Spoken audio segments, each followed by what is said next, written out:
Ali, your entertainment P, and by the way, the A is always for amazing. Tupo Fema Awards 2021 and miongoni mwa wana ambao nimefanikiwa kupatana nao ni the chairman himself. Tulikuwa na wewe jana, by the way, jana hata nilipofika kwa nyumba sikukula. Unajua ukikuja kwa chairman zume mlikula kuku kwa chairman, mambo ya gospel namna hiyo. Hiyo kuku mlishiba vibaya sana. Kazi ya chairman. Yes. Kwa vipi lakini umepiga luku? Hii luku iko sawa. Yesu amenibariki. Jacket kali sana. Kila kitu kikali. Hii kama ya shilingi ngapi? Jacket hii ni ya millions mingi bwana. Yaani pesa za Tanzania nyingi sana hii. Yeah, and of course you've emerged with an award. And it's the Industry Contribution Award. Okay. How do you feel being recognized, after so many years of hard work, after so many years of pushing and, challenging people in the industry, unapokea award? This is just one of the awards ambazo umechukua. Of course umeshinda awards nyingi. How do you feel?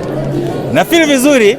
Yaani naona Wakristo wameniambia wamenipea awadi ndio niweze kuendelea kuwakanya wale ambao akina Poze, akina Bahati. Yaani awadi wamesema Poze wakome. Akina Sid warudi ama waende hivyo. Hii awadi walimaanisha hivyo. Kwa hivyo unaona warudi ama waende? Yesu anapokea kila mtu. Willy akiokoka leo Yesu anamkubali. Bahati akirudi Yesu anamkubali. Yaani Yesu akatai mtu yeyote. So warudi. Yeah, and of course pia a lot has been happening in the industry. Like now we were having a conversation right there na upcoming artists and they were really complaining kwamba people don't support them. What do you have to tell them? Mchungaji amesema wala ukiwa na project ambayo ina vision itakufa tu. Na ministry ya muziki wa Kikristo ni calling. Mimi Ringtone sijaiita mtu yote aimbe. Wameitwa na Mungu. Na vision ambayo inatoka kwa Mungu, Mungu anaisustain. Vision yako mwenyewe ukikufa hata inakufa na wewe. Sawa, so wasanii wa kisasa nataka ku encourage kama vision ni ya mbinguni, ni ya Mungu, wajue kwamba nguvu zao zitatoka mbinguni. Kama vision ni yao ya kibinafsi, hata wewe wenyewe kifariki inaenda na wao. So wategemee Mungu. Yes. While you were coming up as an artist, kuna wasanii pengine unaweza sema kwamba walikushika mkono wakakufanyia audio, wakakufanyia video, wapo kweli? Mimi sikuwa ilipiwa na msanii yoyote audio. Mimi nilikuwa nimeishi kwa Rafton, nikakula chakula na nikalalia kitanda. Nililani kutoka kwa Daddy Owen. Daddy Owen ni brother ya Rafton. Hakuna siku Daddy Owen alilipiwa studio na Rafton. Alikuwa tu anakula chakula na anaenda ana hustle. So wasanii nataka niwaambie, hata ndugu yako, hata baba yako, hata nani, si lazima kusaidie. Vision ni yako, talent ni yako. So long as uko hai, unaweza jituma. Kama wewe si kiweta ama kilema ama kipofu, unaweza fanya mjengo, ukusanye pesa, uinvest kwa talent yako. Yaani unaweza fanya vitu vingi. Tumia tu, just think out of the box. Jitume tu, usipojituma then uwezi. Looking at the gospel industry a few years ago and right now, sasa ni kama imeanza kuamka, lakini tukiangalia hapo awali ilikuwa imeshuka kidogo. Unahisi ni kwa nini the industry ilikuwa imeshuka? You as the chairman. Gospel industry ilishuka kidogo kwa sababu kulikuwa na wasanii ambao hawakwenda Sunday school, hawakuwa wanajua mambo ya Mungu, akina Willy, akina Bahati. Unajua Willy hawezi ombea mtu aokoke. Na msanii wa gospel ni kama mhubiri. Unafaa unaweza kutana na mtu sahihi hajaokoka akwambie, Ringtone, mimi nataka kupokea Yesu. Unaweza mlead apokee. So kuna wasanii walikuja kibiashara kwa sababu waliona gospel ina trend na Mungu alikuwa anawatoa. Hii generation kama leo umeona wasanii wakali, young generation wana take over. Yaani hata Ringtone hawezi wazuia. Yes. People really don't know, ama pengine mimi sijui Ringtone at what point uliokokaga, nini pengine kilifanyikaga maishani ndio ukakuja ukaokoka? Mimi niliokoka siku nilienda Mombasa kutafuta mnyanya mzungu anioe ndio nifaulu. Mimi nilikuwa na ndoto 4 kwa maisha yangu. Nilikuwa nataka kabla nikufe nipande ndege. Nilikuwa nataka kabla nikufe niendeshe gari langu. Mimi nilizaliwa kwa nyumba ya mchanga. Nilikuwa nataka kabla nife niishi kwa nyumba iko cemented. Na ya mwisho nilikuwa nataka kabla nife niende ng'ambo, Amerika.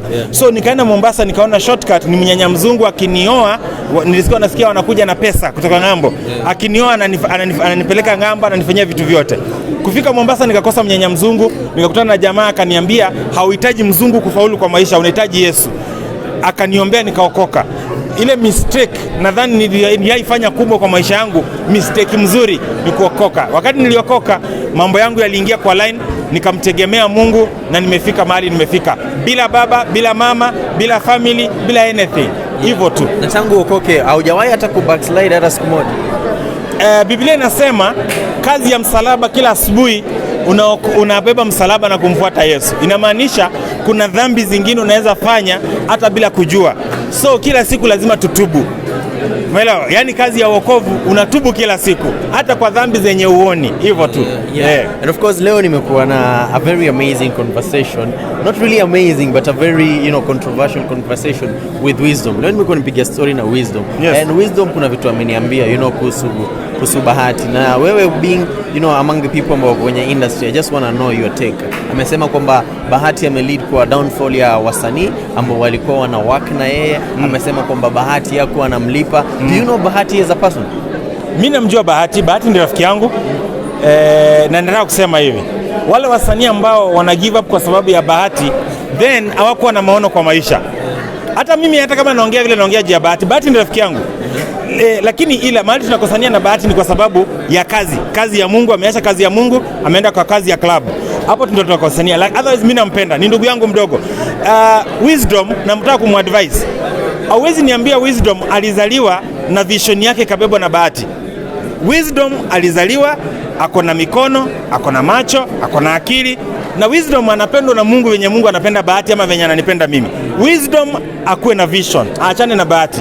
Hivyo tu. Of late tumekuwa tukiona wasanii wengi releasing EPs, releasing albums, lakini Ringtone Mr. Chairman ametulia, afuati hiyo wave. Pengine kuna this coming year, inaanza next week, kuna pengine vision ya kuona Ringtone akiingia kuanza kufanya albums, because ni wasanii wengi wamekuwa wakijitokeza kufanya EPs and albums. This coming year niko na mambo makubwa napanga. Nitakuwa na album yangu na launch, but collab album. Na maybe itakuwa na nyimbo 1-2 zangu, lakini mostly itakuwa collab album na wasanii kutoka Kongo, wasanii kutoka Uganda, wasanii kutoka Nigeria, Ghana, South Africa. Basically niko na wasanii wengi ambao nimeweka kwa hiyo album yangu, na wengine wa Tanzania kama akina Good Luck na wengine. So hii coming year na launch album. Na launch album kwa sababu kila mtu ananiuliza album. Hivyo tu. Na muziki wako you as Ringtone, one of the trends ambazo nimekuwa nikinotice is kwamba you work mostly and very well with legends. Why is that? Nitafanya collab kadhaa na upcoming musicians. Kwa sababu nafaa kufanya. Si tunakataa. Nitafanya na venye nimekuja leo nimejua upcoming musician kama 2-3, kama huyu ameshinda male, huyu ameshinda female, huyo kuna mwingine msichana mdogo aliimba. Wasanii kadhaa nimejua. Huyo mnaweza mkafanya kitu kali. Ndio nimesema inaanza na relationship ya undugu, ndio ministry inatokea. So kupitia hii platform ya Fema nadhani nitaconnect sana na wasanii upcoming na tutafanya vitu kadhaa, lakini mimi si Mungu wa kuinua mtu. Tunaweza fanya hivyo tu, tutafanya kazi. Mipango ya ndoa? Ringtone is single, not married, not worried. Kwa nini mnaniharakisha? Kwa sababu mimi nafanya kazi ya Mungu, Mungu ashughulikie yangu. Hata naweza kuwa ule msanii ameimba mdogo, ndio Mungu amesema basi atakuja kuwa mama. So mambo ya ndoa tusiingilie sana. Mimi nafanya, unajua Yesu anaweza rudi wakati wowote. Cha muhimu si eti nitaambia Yesu nilizaa watoto kadhaa, nilikutumikia, nilileta watu wengi kwa ufalme. Hiyo ndio kazi kubwa. Mimi nilikuwa nafikiria 2022 utakuwa na mipango. Bana, mimi najaribu kufuata msalaba, Yesu ashughulikie yangu. Lakini cha muhimu kwangu kuoa sio muhimu. Cha muhimu kwangu mwaka ukiisha ni watu wangapi Ringtone alifanya wakaokoka. Hiyo ndio muhimu kwangu. Unamuombaga Mungu lakini akupatie mke? Naomba bana. Sema wakati ndo bado. Anyway, lakini Apostle Paul alisema kuoa si muhimu. Yani ngoja nikwambie, huwezi kosa kwenda mbinguni kwa sababu hukuoa na uzae. Huwezi kosa kwenda mbinguni. Yes. Amazing. Nataka uzungumze tu na anyone ambaye amekuwa hapa kwenye Fema Awards, any upcoming artist ambao amekuwa hapa na pia mashabiki wako wa kila siku. Nataka tu kuambia wale watu wote ambao wana watch sahi ni kwamba gospel is back, gospel is big, gospel ni noma. Yani hata nawahurumia wale walihama, gospel ni noma yani. Hii event ilikuwa kali sana. Hata nimeshangaa. Nimeshangaa sana. Watu wa kidunia hawawezi panga event kama hii. Hawawezi. Once more congratulations for this award. Mimi nakukubali sana Mr. Chairman. na nakutakia kila laheri kwenye safari yako muziki in your new album na pia kwenye mipango ya ndoa.